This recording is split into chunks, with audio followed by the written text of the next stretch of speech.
Hi, welcome to Mentoring Moments with Pastor Paul. In this video, we're going to talk about how to grow an IDMC church. Again, there are three dimensions to this.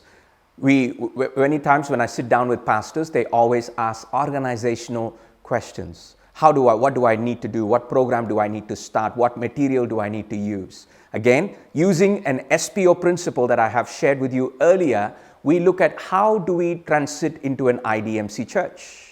Again, there are spiritual, personal, organizational. The first one is the spiritual dimension. The spiritual dimension is, what is God doing in our church? What is God saying about the call of God upon this place, upon this house? And biblically speaking, what is the work that God is already doing in our midst? Biblically, what does God want us to do and be and emphasize in our life, in our ministry? So spiritual dimension first. To unite the people of God, to unite the leaders in your church, to bring them to a place to realize that this is the work of God. God requires that we make disciple making an intentionality. With intentionality, we approach it with intentionality. We do it with intentionality. So that is the spiritual aspect.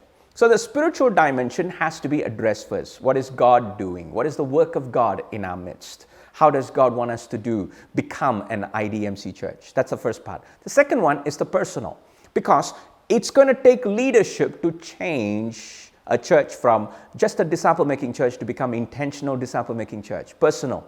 So the personal dimension is, how will that affect my life and my ministry personally?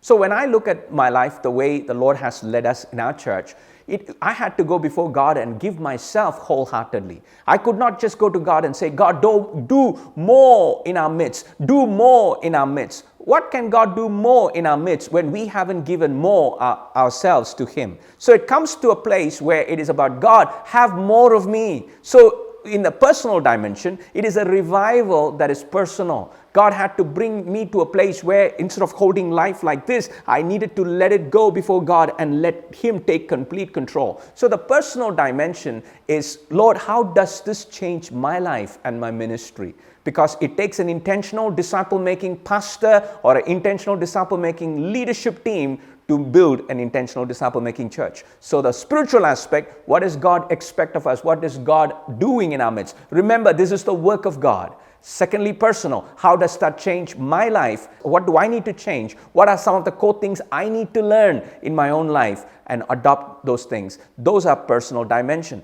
Then comes the organizational dimension. How do I organize? What systems do we put in place? What are some of the core key vehicles that will help our church to move towards becoming intentional in our disciple making? Again, my friends, it's the SPO principle. It's a spiritual dimension, it is a personal dimension, and it's an organizational dimension. God bless you.